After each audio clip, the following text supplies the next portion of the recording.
Welcome to another episode of Field of Screams podcast. Today we'll be talking about Paranormal Activity, Ghost Dimension. This movie teased several different things. One, it teased that it was going to be the final Paranormal Activity film. It teased that it was going to show Toby or the demon in the series. What does it actually look like? And I remember when that article came out, a lot of my friends were pretty hyped about it. They're like, oh, I can't wait to see what Toby actually looks like. And then another thing it promised was that it would answer all of our questions. So how does this film shape up? Well, let's talk about the plot a little bit. So our main characters in this one, we have Ryan, we have his wife Emily, we have Ryan's brother Mike, who just came from a messy divorce and he's crashing at Ryan and Emily's house. And then we have Skylar, who I have no idea what the relationship with Skylar is. I think there was one point on camera, they're like, hey Skylar, like what are you doing here? And she's like, oh, I just thought it was like time, and then it like cuts her off, so you have no clue like what her relationship is. There's at one point, one of the characters is the little daughter Layla, Ryan and Emily's daughter. She calls her Aunt Skylar, so maybe there's a relation, I don't know. But those are our main characters. It is Christmas time in this movie, and this family has a Christmas tree that you would see at your local mall. Like literally it takes 2 stories to fit this tree in there, and you have to go on the second floor to put the star on top. So it's apparent that this family is pretty well off. The brothers, they're working around the house and they come across these boxes, and in these boxes they find this like super camera. It is gigantic, it's huge. They open it up later and the thing is decked out. I'm surprised they didn't find a ray gun from Nazi zombies. Along with the super video camera that apparently this camera allows them to see paranormal activity. You can see ghost with this video camera. Yep, that's what we're doing.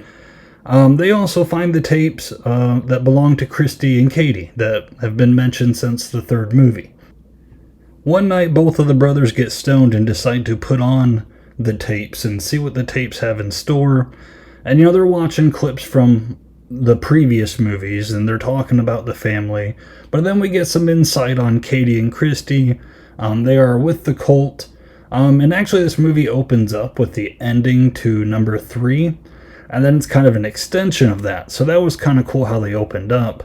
But once they get done with the ending of number 3, the little girls go upstairs with the grandma, and they run into a guy with a ponytail.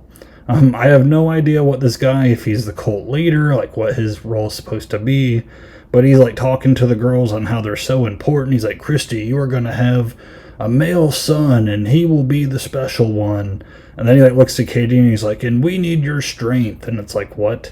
I really don't get a lot of the callbacks and stuff. Some of it's a bit confusing, and some of it's just kind of boring in my opinion. One of this film's biggest strengths, though, is through these tapes. They have one of the girls kind of looking through Toby's eyes, kind of bending time. And she's literally describing Ryan's daughter's, Layla's room. Literally describing like the parts in it. And he's like, dude, she's describing Layla's room. And the other brother's like, oh, come on, man, and like not really believing it. But then like as the movie goes, like she starts describing like what the brothers look like and what room they're in. And that part is pretty eerie. It's probably like some of the best parts in this movie, which is kind of unfortunate. But they had a good idea with that. Now, one big issue that I have is with the video camera to where they can see ghosts and paranormal activity. Because like it sounds like a cool hook at first. But once we start seeing it, like, man, the ghosts and stuff that we see, like, it almost looks like the sludge for Venom, like, just kind of floating around in the air. Like, sometimes it just looks like poop particles. Another time, like, the sludge builds up and looks like a person standing there by Layla's bed. They even do the fast-forward time thing where the sludge guy is just, like, looking over her. And despite all of the, like, paranormal activity that they can capture on this video camera, there's still some adults who are like, yeah, I don't know. I don't know. That's just kind of weird. And they don't, like, buy into it at all.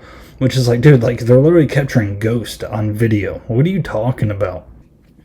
Even Skylar kind of, like, downplays it. But then she goes up to one of the brothers later on, and she's like, so, spiritual photography. I've heard of it before, and it's quite interesting. It's like, why aren't you like a complete believer then? Like, if you believe in the aspect and you can see this footage, like, what are you talking about? And her explanation of it, she's like, yeah, sometimes you can get special cameras and capture spiritual activity on a different spiritual plane. It's like, what? Well, whatever. But when I say the spirituality or the ghost looks bad, man, it is bad CGI. Very, very bad CGI. I really don't know why they thought this was the good route to go. When they promised to show the activity, I was kind of hoping they would go like the Insidious route and kind of play with the shadows and like, maybe you might see a silhouette of a person like and briefly like see his face like in the back of a room.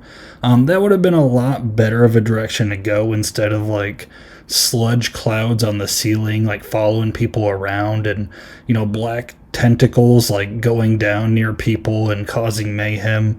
It almost feels like a odd Casper movie because like Toby literally like flies by people sometimes and they get like a freeze frame on his face and like, man, he looks like Voldemort or just like a very bad I don't know, like The Mummy with Brendan Fraser. Like, it almost looks like that. Like, it's just very bad CGI, and it was an awful decision because, right from the get-go, when I first seen this movie, it took me out. When I rewatched it again, it took me out again. And I'm like, I can't believe, like, this franchise, like, let this happen. It's a tragedy. But I'll move past the CGI because I don't want to, like, keep ranting about it. Now, the best thing that this movie probably has going for it is the little girl Layla. The child actor who plays her, she does a very great job of being a very creepy little kid. There's one scene where she cuts her hand, places it on a mirror, and she's chanting Bloody Mary backwards. She talks to no one there. It's just kind of like Christy from Paranormal Activity 3. It actually reminds me of that a lot. Like, even like her looks a little bit. I find them very similar. She sneaks outside and, when they're like looking around, looking for ghosts with their special camera, she pops out one time. Nice little jump scare. She even makes a door that can teleport to different unholy places and time travel, which the marked ones cover. So it does keep linear with that lore. There's a nice scene to where a priest shows up and he's like, oh, let me take a look at her because she starts acting weird and stuff. And they're like, maybe we'll get a priest. So priest walks up and he's acting all nice and, he's trying to like bless her with holy water and like she like lunges at him and attacks him. That was a nice scene that the movie had going for it. Eventually through the tapes, we find out that the coven, so where their house is at, the grandma's house from Paranormal Activity 3, like burnt down. And then the coven rebuilt this house and then sold it to this family because they need Layla. And like the big plot thing is like Toby needs Layla's blood to finalize his, getting a human body. So we find that out, and like Katie is not in this movie. Katie Featherstone, very disappointing, but they do reference her because Ryan's like, hey, where do we get this house at? And he's like, oh, the realtor, her name was Katie. And it's supposed to be like a callback, and you're supposed to be like, aha. But it's just kind of dumb to me. It's like, oh, so her role in this movie is selling houses. Like, that's what Katie's doing now. Like, we had this great hope for her to be this big, iconic villain. And by the final movie, she's a realtor selling houses. Like, that's her new role. That was very disappointing for me. Eventually, the four of them leave because the hauntings become so bad. And when I say hauntings, like, of all the nighttime scares and all that stuff, this one is definitely the most lackluster, especially with the ghost camera. It's like a sludge man, like, chasing them around the house, and there's one time they're hiding behind the kitchen counter, and Toby's, like, peeking his head out around the corners, like, almost like a game of peekaboo, and it's like, what are we doing? Like, this is not Paranormal Activity. Like, that was just very subtle with the scares, and then built it up. All that was out the window, but they leave the house, and then Layla somehow goes back to the house trying to open up the portal that she made to go back in time or other places. It doesn't say how she did it. I think it wants us to think that she used the portal to transport there. But what I kind of questioned was, well, if she did that, why is she trying to open up the portal again? Like, you would think that she would just stay in the portal and go wherever she desired to go in the first place, and not scratch at the walls and like, oh, I'm trying to get in here. But I mean, like, it was kind of a decent scene. I just didn't necessarily get it. And this movie kind of fails to like explain on several things and several other weird things going on. It can be confusing, to say the least. Eventually, they're like, we need to get an exorcism for Layla. So they call up the priest. The priest shows up. And this just makes me laugh. Like, they're talking to him. They're like, we need to get the demon out of her. Because by this point, she's like talking all weird. That they just need to get it done. And the priest is like, okay, but listen. We can't do an exorcism. Instead, we're going to have to do an extermination. And like sets up this big elaborate thing with like a circle and dousing these sheets in holy water. And I like, it made me laugh because that line, you know, when you exorcise a demon, you're removing the demon. So like I really don't know the differences between like exorcising the demon and extermination of the demon. Like does this one actually kill the demon? Like, because if that were the case, why wouldn't priests just kill demons all the time? I feel like that would be a lot more helpful instead of, you know, exorcising them out of the body. But I don't know. Whoever wrote that, you know, there was a writer, and whenever like they showed this movie like opening night to like the executives, like when that scene like came up, you know, that writer like crept up in his seat and like looked down at the like executives like, oh, they're gonna think this is badass, and like watching their reaction, and then like they probably didn't react at all, and then they like sat back in their seat like, oh, well, other people will get it, they'll think that's cool. Now, how this exorcism goes, and this is by far the worst ending to any of the Paranormal Activity movies, by far. So they do the whole performance of the exorcism. Layla's in the middle, and there's a moment to where like you think she's good, but then like things start going crazy. Things start flying around the room. They pull Layla out, and Layla's like, "He knows what you're doing," which is very creepy at first. But like the priest gets killed relatively quickly, and then Toby shows up in this circle. And they throw a sheet on top of him, and at first it looks cool. You're like, oh man, like he's the unit that I thought he was going to be. But then he like kind of like yanks it off, and like the face of Toby, it's like, rah! And it looks so cheaply done. After all these movies that we spent watching this, you know, like this is what we get. And Skylar ends up getting possessed, like she doesn't look right. And she vomits acidic blood onto Mark, which kills him. Which, when that happened, I was like, what? Like, we have never seen anything like this in any other Paranormal Activity movie. But once she vomits acidic blood, like, I guess that kills her. So the others start running. Ryan gets, like, speared through the chest with Toby's hand. Like, he's got these long, crazy hands now that he's able to just like like it's insane, this ending. Like it is so bad. Kills Ryan that way, and he's like, bah! Like dying. Emily's the only one left, and she finds the ghost dimension portal, climbs into it, and when she goes into there, she sees young Katie and Christy. You know, and like they're talking to her like, you're too late. And there's a moment to where she looks up and there's like a blood stain on the ceiling, and she's like, no! But then Layla shows up like, hey, mommy. And she's like, oh. And then she starts talking to her, and she's like, oh, Toby's here now. He's real. And Emily like hears him coming, and she's like, we gotta hide. So they like slightly move over by a box and crouch. And Toby goes right up to him. Like he didn't even have to look around. And here's the thing, like, it promised to show us Toby. All we see are his calves. We see his lower legs. That's all we see. And he just like chokes Emily, throws her down. Movie's done. It's so dumb. It is so dumb. Now there is an extended cut, and there's some stuff that I found very interesting. One, I guess in the extended cut, Layla constantly talks about Santa, and that Santa's in the house, and that Santa is coming. And when she says Santa, she's referring to Toby. And I guess there's actually a shot of where Toby's in a Santa suit, which just, it's insane. But I was just kind of going through it. There's an alternate ending. And I'm telling you, the alternate ending is way better than the ending we got here, though it is a little confusing. So, like, they end up defeating Toby through this exorcism, I guess. Then after that, the Fleege family, which is a family we've been following, they move into another house. And I'm just kind of reading notes that someone else put up because, like, I watched it, but I'm just having someone else narrate it. But it is Layla's birthday. Emily is pregnant.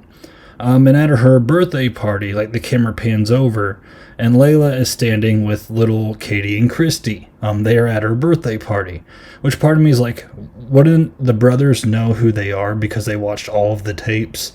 But we'll ignore that. I mean, at that birthday, like, while they're, like, eating cake and all that, Kent is there. That's the ponytail man who was, like, in charge of the cult. And, like, he goes up to Layla and, like, pats her on the head, like, having a good time. Again, Ryan and Emily, they should know who he is from the tapes, but they let it go. But I guess, like, the alternate ending is that, you know, like, they defeat it, but everyone in the cult is, like, now, like, living among them.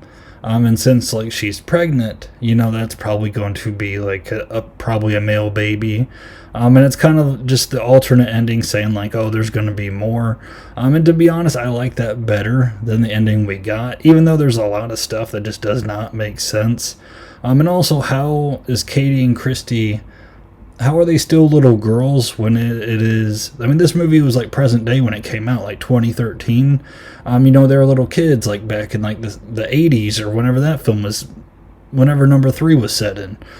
So the timelines don't line up at all. But again, like, I like the courage of that ending more than this one. Like, this one just seems like a typical sci-fi type movie where, like, I don't know, just make things fly around and make things crazy. And that's kind of the direction they went. Also, there's this deleted scene that they for sure should have kept in, because it was awesome. Like, it would have been the best scene in the entire movie. So Ryan and Skylar are, like, in the living room. Things are going crazy. Chandeliers are moving. And, like, Ryan's talking to Skylar, and he, like, turns and he doesn't see her anymore. And she's being lifted up in the air and she is being strangled, like, hard. And then, like, finally, she hits the ground, and when she hits the ground, like, she's freaking out, and Layla starts walking downstairs. And Skylar's performance in this scene, like, she's screaming, like, get her the fuck away from me, like, freaking out, and Layla's, like, walking towards her, and, like, she backs all the way into the kitchen, like, spazzing. And I'm telling you, it is the best acting performance than this entire movie even has. And, like, Skylar goes into the kitchen and pulls a knife out on Layla. And Emily comes in and, like, freaks out on Skylar, like, what are you doing? And it creates all this tension. And that is one thing this movie is lacking, is tension or anything creepy at all. Because, like, all we get in this movie is this gigantic CGI fest, which no one signed up for to watch when they're watching a Paranormal Activity movie.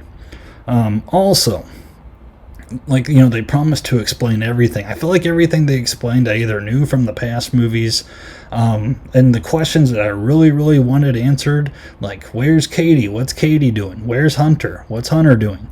You know, those two are not in this movie, so they don't answer those.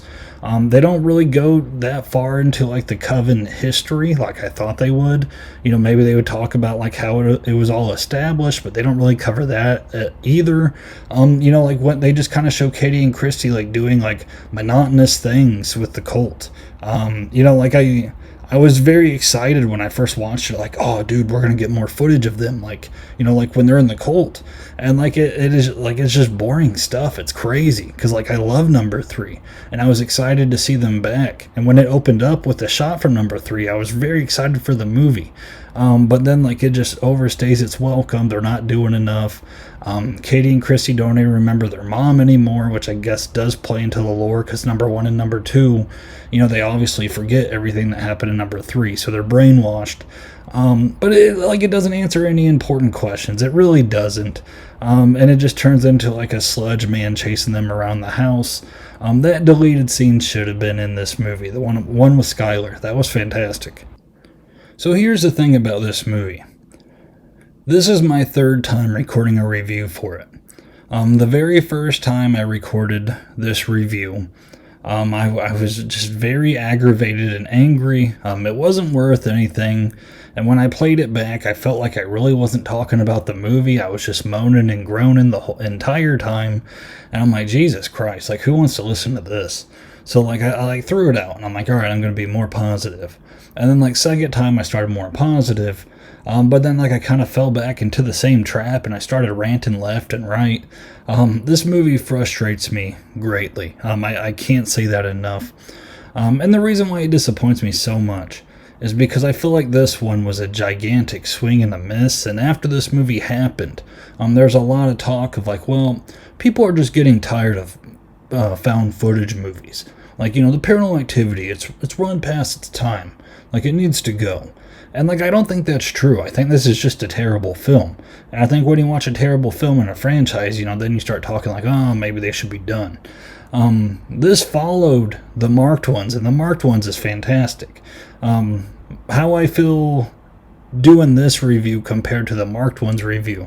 I mean, the marked ones review was very quick, but that's because, like, it was just such a solid film, and I didn't want to sit there for 30 minutes saying, oh, how great, how wonderful. You know, like, that becomes repetitive after a while. But, like, this movie, like, there's so much bad with it, I just don't want to moan and groan the entire time. But I do feel like it did kill the franchise completely, like, stopped it in its tracks completely. And then, like, the next movie that follows, like the Next of Kin, like, it really doesn't have anything to do with the Paranormal Activity franchise in general. Like, they just slapped on the title, you know, because they're like, oh, maybe they're tired of the Katie plot and the Toby plot. Like, no, like, we like that plot. You guys just did really bad with it with Ghost Dimension. Like, you didn't realize what was so special with the movies before, and you learned the wrong lessons and tried to amp it up by showing us the ghost. And it's clear that Christopher Landon is not present in this movie. I watched a documentary and, like, he talked over and over again how the writers, they wanted to show the ghost, and he goes, no, if we show the ghost, guys, that, like, the game's over. Like, that's part of the fun with it, like the mystique of it all. He's like, you can't do that. Like, you can't try to answer all the questions of one movie. And, like, they tried it. They tried showing the ghost. They tried doing everything in this movie, and I think it fails because of that. Like, they tried to do everything and they accomplished nothing. And I do want to say, because I have been really rough in this review, I've been really negative, but I think this is the most positive I'm going to get. But I do know there are people out there that like this movie. I've looked through forums and message boards after I watched it, because, again, I feel like I have trouble stringing it all together and trying to see what they're trying to accomplish. But there are people that comment and say, like, they like this one a lot. And I don't see why. But, you know, if you do, that's fantastic. Like, I'm happy for you. Like, I wish I liked it. I've defended every Paranormal Activity movie that ever came out on the release day. Like, I was always super stoked. And even on the ones that I didn't think that were the best, when I watched it, I was still like, man, it's a solid movie. Like, it's great. It's a fun time. And when I got done with watching this one, like, literally, I was hanging my head. Like, I was like, oh no, like, what have we done? Like, I went to bed early that night. I still recall that night when I watched it. Like, I didn't want to talk to my friends about it afterwards. I was like, yeah, like, I don't know what they did. Like, they messed up. You know, but that's just my opinion. And if you like it, if you like watching this, that's awesome. And I'm happy for you. And I wish I felt that way too, but I don't. So this has been my review for Paranormal Activity, Ghost Dimension. Even though I've been really negative, I hope you've enjoyed the review. You know, thank you so much for listening. If you could give it a like, get it out to other people. Tell me your thoughts on this movie, because if you like it, tell me why. Because I try to understand this movie, I really do, and I don't get it. I think they just missed. That's my opinion. But if you can persuade me, tell me in the comments. I'd love to hear it. I won't be too much of a brat about it. Like, I won't argue it. I just like hearing it. So, you know, comment that in the comments. And again, thank you so much for listening. I'm gonna try to do a little one over Next of Kin, but I don't think it's gonna be too long, because, again, I don't think it relates to the franchise. Like, I might hit the positives and negatives, and then I might talk about how it doesn't relate to the Paranormal Activity franchise. Then I might get out, and then I might start working on the ranking episode, which I'm excited for. So again, thanks for listening. And feel free to check out our socials. I need to include that in episodes more. And until next time, guys.